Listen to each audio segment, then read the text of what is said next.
السلام عليكم ورحمة الله وبركاته. الله أكبر الله أكبر الله أكبر الله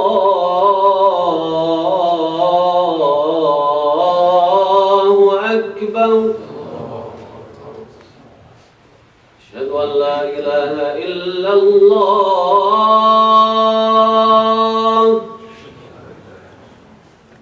أشهد أن لا إله إلا الله. أشهد أن محمدًا رسول الله.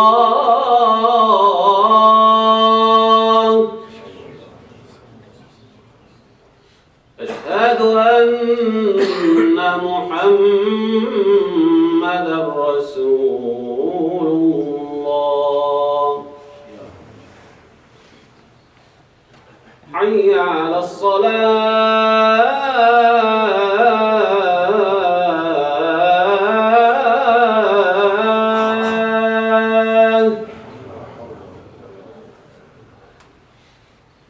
حي على الصلاة.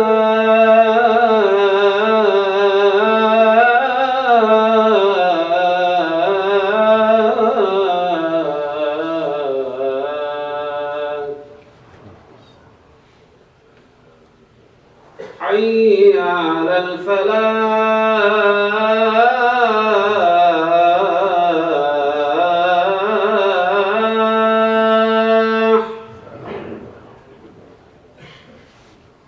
حي على الفلاح.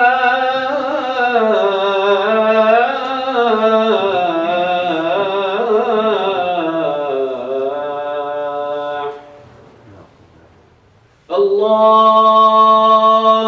أكبر الله أكبر. لا إله إلا الله.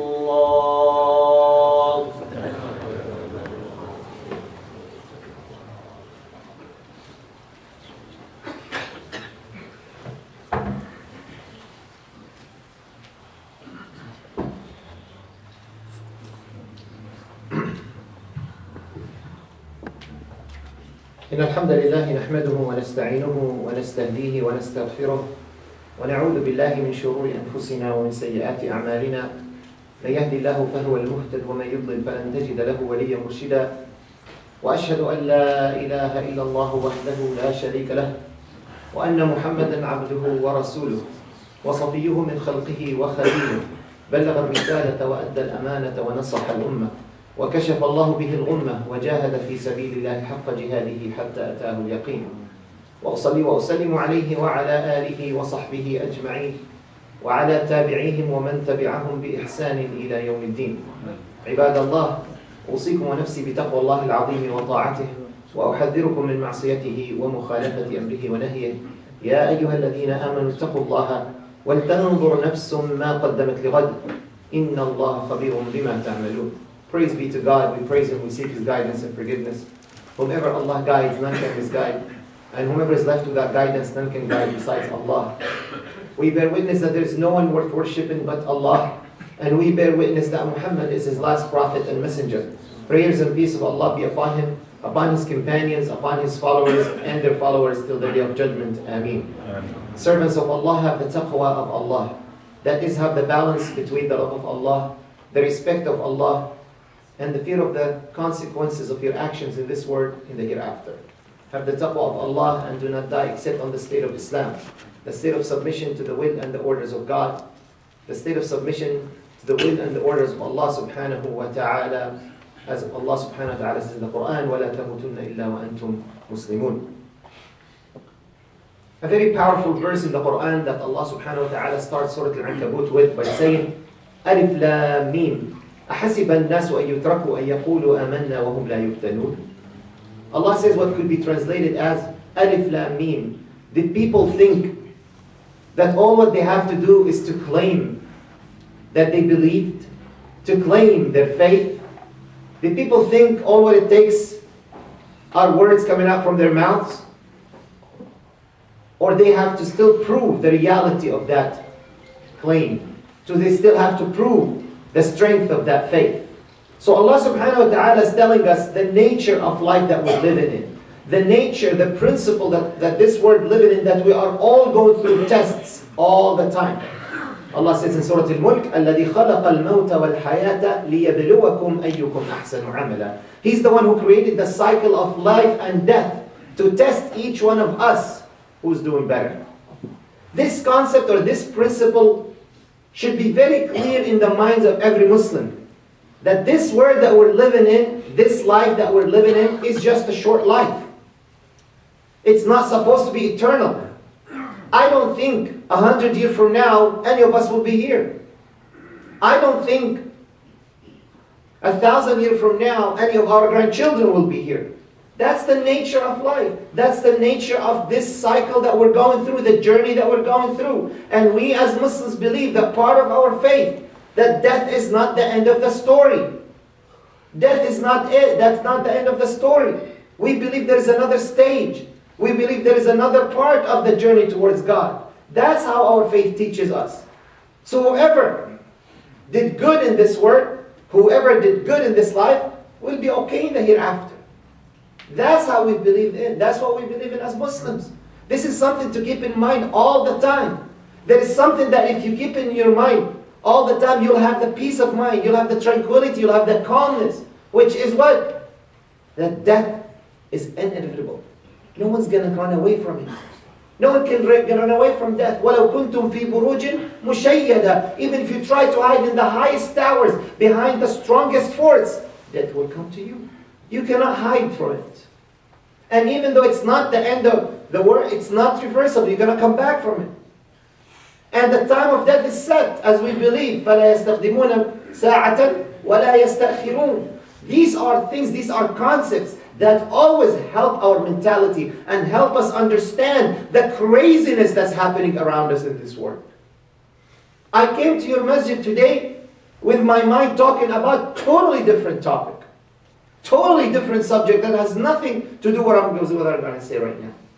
Then I found myself scrambling and what to say and what to talk about because my phone did not stop ringing since last night till right now.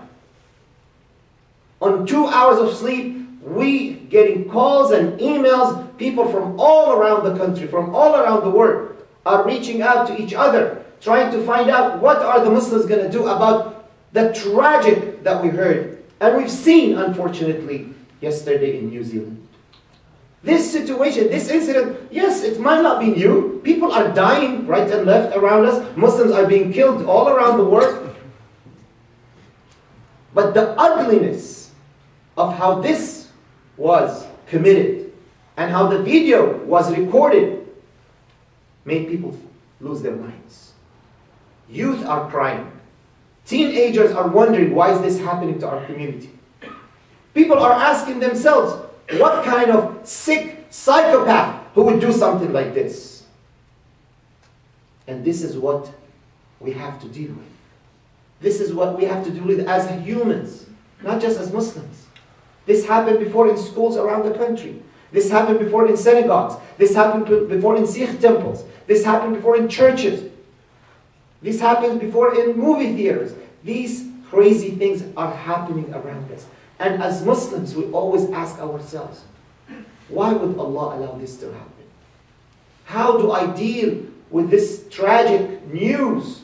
How do I deal with these ugly scenes that we're seeing in front of our eyes, on our phones, on our computers, on the TV? What do I make out of this as a Muslim?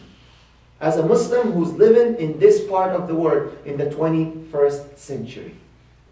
The Shura Council been on the top of it, calling, making meetings, conference calls, reaching out to leaders, reaching out to community leaders, reaching out to public officials, reaching out to law enforcement, trying to make the best out of this.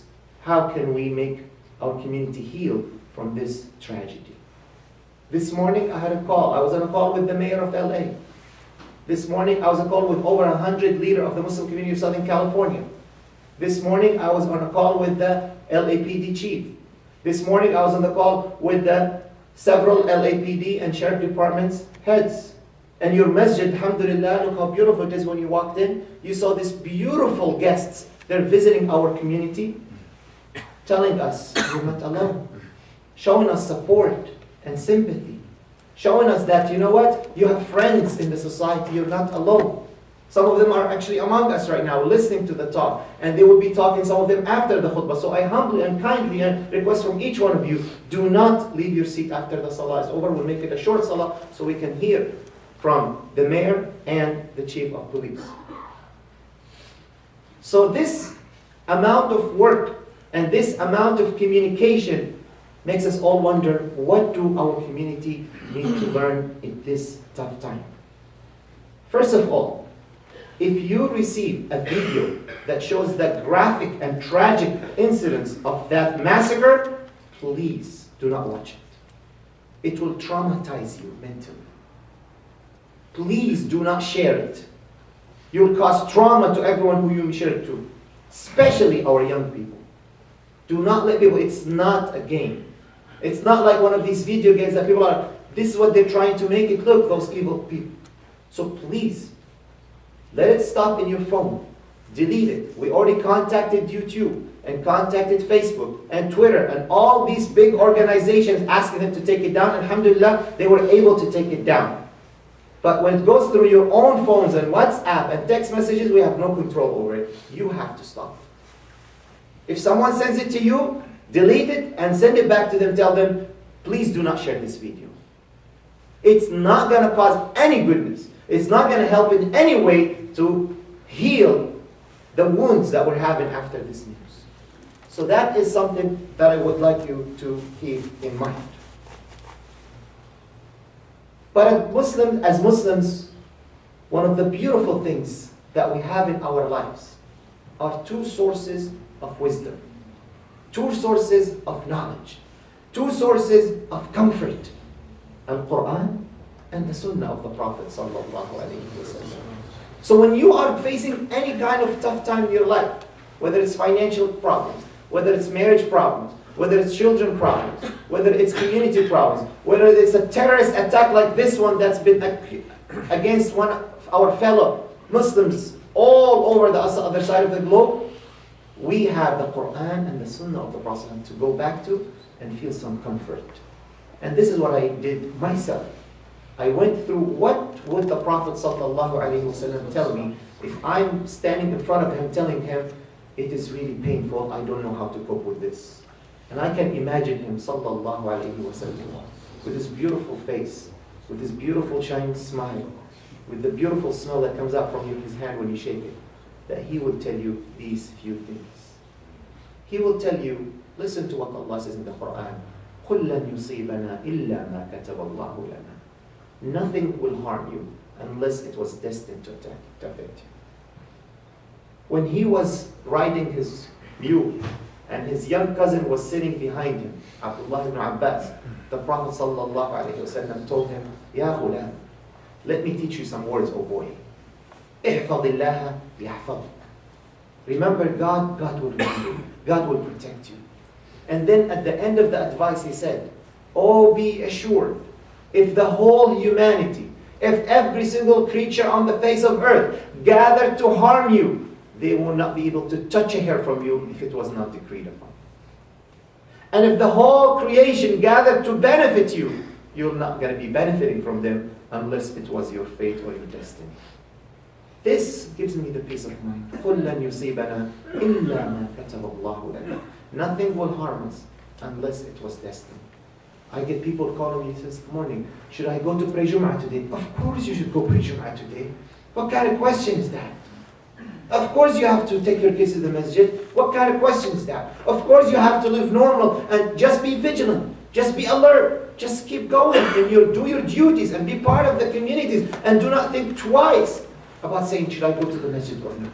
قُلْ لَنْ يُصِيبَنَا إِلَّا مَا كَتَبَ اللَّهُ لَنَا.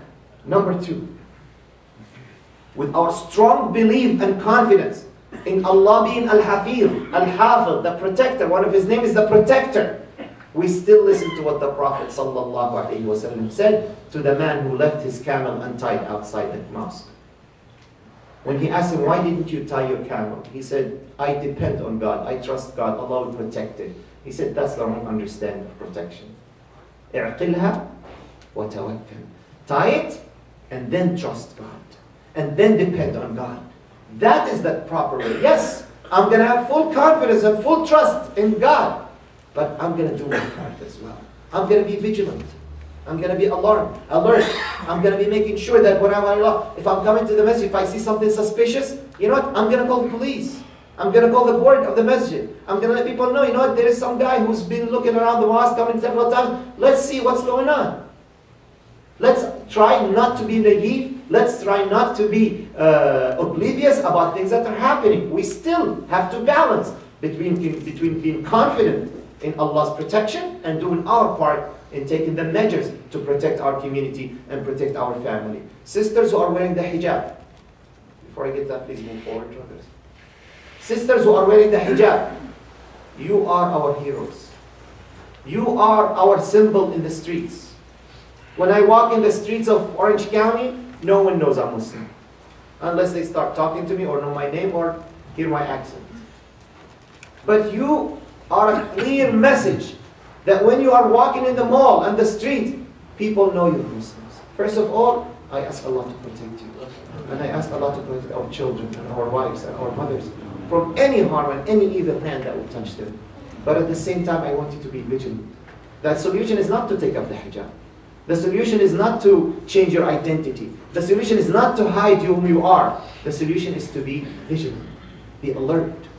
Make sure that you're walking around. Don't be panicking. Don't be scared all the time. Just be vigilant. That's all what you have to do. So that is number 2 that our Prophet Muhammad I think would have told you. Number 3. You know how far New Zealand from here? Might take you 24 hours to get there that way. That's a very, very long distance.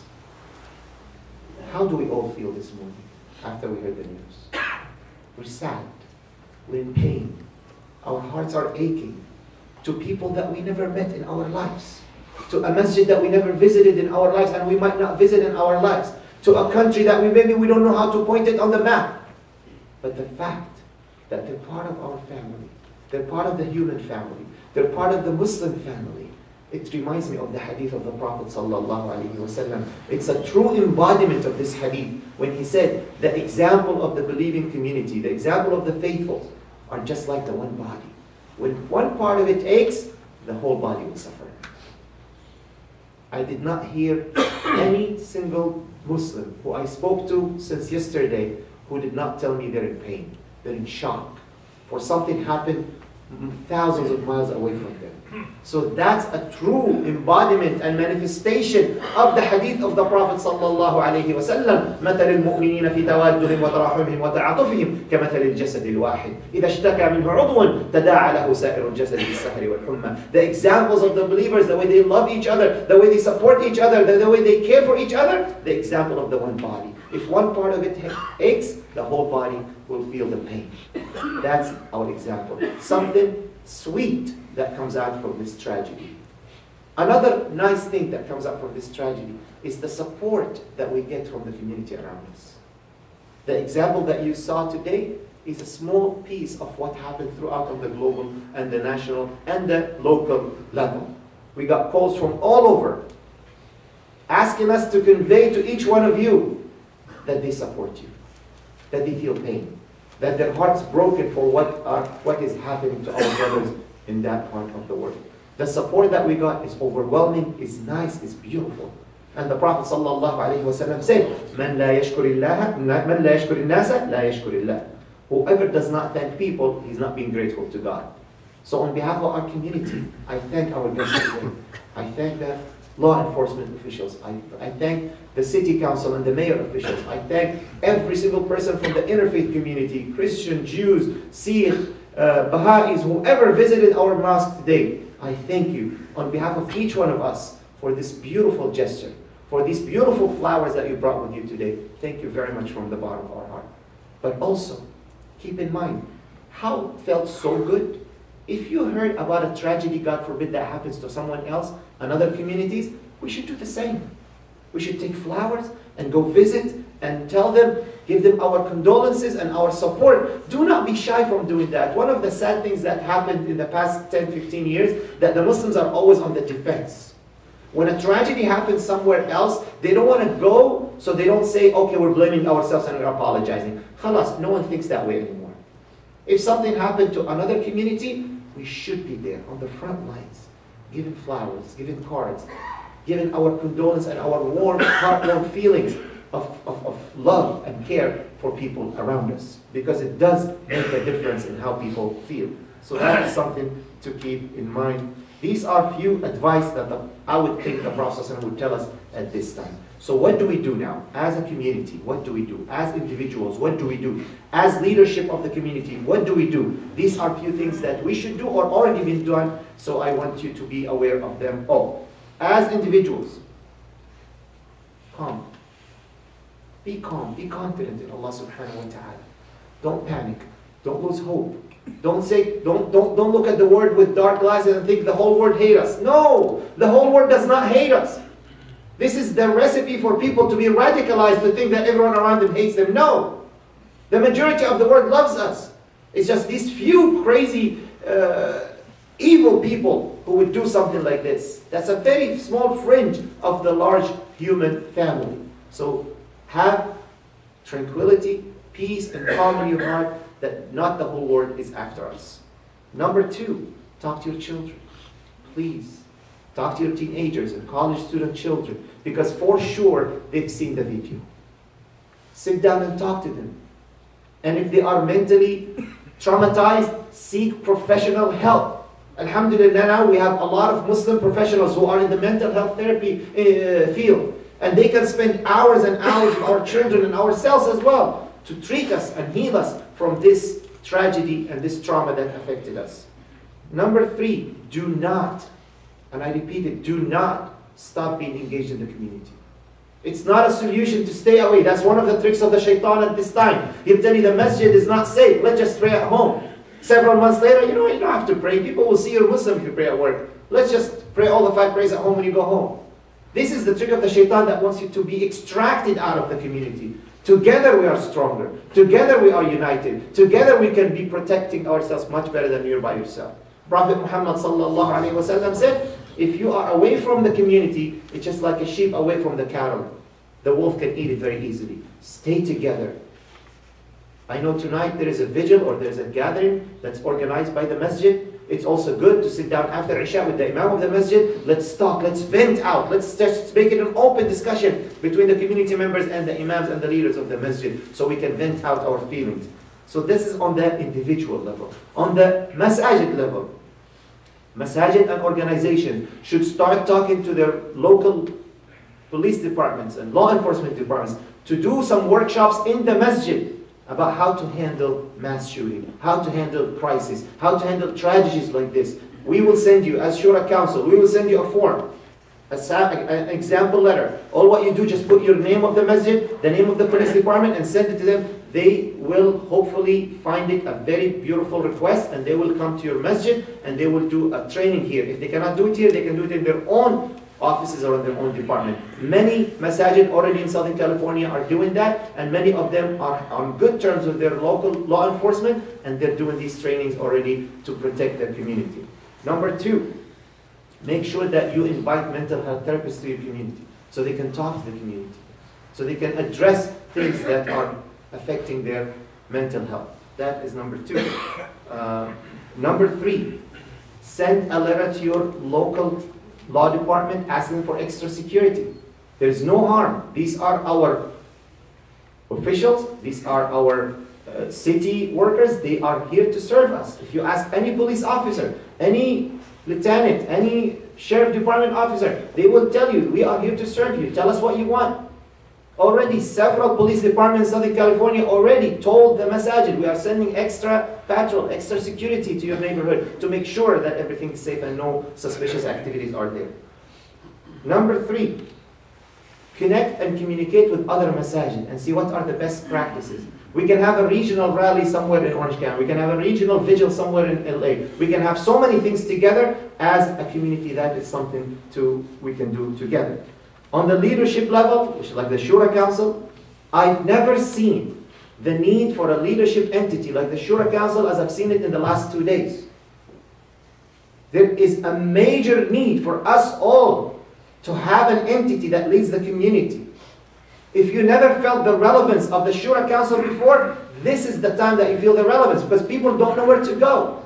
Within half an hour or an hour, over 100 to 150 people were on the call to talk about things. People were ready. They needed some leadership, some guidance. Alhamdulillah, the Shura Council is doing its part. And your support to the Shura Council will reflect on having stronger communication, stronger leadership, and better collaboration between the masajid. Inshallah, we will go over this tragedy as we went over many tragedies before, with our cooperation with our law enforcement, with our elected officials, with our leaders of the masajid, with our community members. Together we can go over this tough time and this struggle, inshallah, to the shores of safety soon with the least amount of damage. أقول قولي هذا وأستغفر الله لي ولكم فاستغفروه.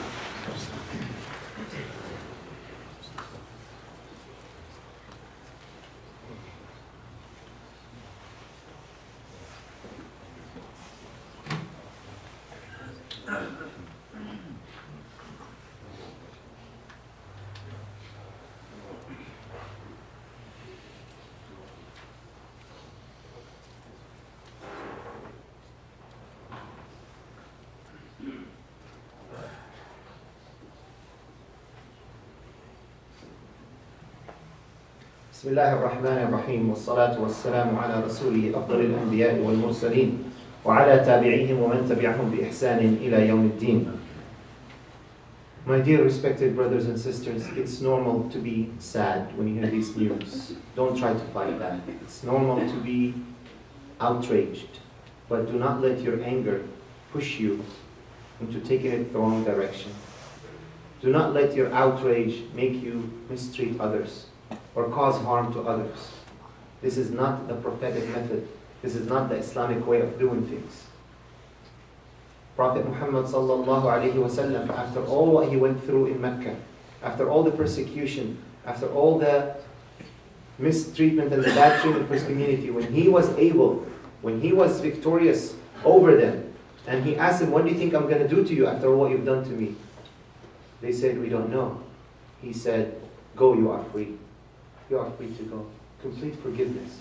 This is the method of the Prophet ﷺ. When Prophet Yusuf ﷺ, Joseph, when he was mistreated by his brothers, he was thrown in the well, and because of that he became a slave, and because of that he went to prison, suffered for over 20 years because of the way his brothers treated him, and because of the society treated him also badly, and they accused him of something he didn't do. He definitely had all the excuses to be mad at the society, to be mad at everybody else. But when he was needed, he immediately jumped to help. This is the way we learn from our Quran. So my dear brothers and sisters, it's normal to be sad, but inshallah we will move over that. It's normal to be outraged, but suppress that and make sure how to direct it to be more productive. There's a lot of opportunities in this time, opportunities to teach people about Islam. If these people who are committing these crimes got the chance to meet a Muslim before, I don't think they would have done it. If they got the chance to come and break bread with you and have iftar with you in the masjid, I don't think they would have done it. Many examples around, and here in the United States, when people were around in masajid in Texas, and with their guns and armed, when they invited them to come in and have food with them, everything changed. So these open dialogues and building bridges, it will definitely make a big difference in our lives. Finally, let's dedicate today, tomorrow, and after tomorrow to pray for the victims of this mass shooting, to pray for their families, to pray for the children who expected their daddy to come back after Jum'ah prayer, but he never came back, to pray for the wife who was waiting to go out to lunch with her husband after Jum'ah, but he didn't come back, to pray for the mother who was supposed to be picking up her kids from school, and the kids waited for hours and no one came to pick them up. We pray for those people. We pray for the wounded to be healed soon. and for the dead to be granted the highest levels of Jannah. And we ask Allah subhanahu wa ta'ala that these tragedies don't happen again. Not to the Muslim community and not to any other community. We ask Allah subhanahu wa ta'ala to protect the places of worship all around the world from the harms, from the hands of evil. Ameen. اللهم اغفر للمسلمين والمسلمات والمؤمنين والمؤمنات الأحياء منهم والأموات إنك يا ربنا سميع قريب مجيب الدعوات. عباد الله إن الله قد أمركم بأمر بدأ به بنفسه وثنى بملائكته بنفسه فقال إن الله وملائكته يصلون على النبي يا أيها الذين آمنوا صلوا عليه وسلموا تسليما. اللهم صل وسلم وبارك على محمد وعلى آل محمد كما صليت وسلمت وباركت على إبراهيم وعلى آل إبراهيم في العالمين إنك حميد مجيد. وأقم الصلاة.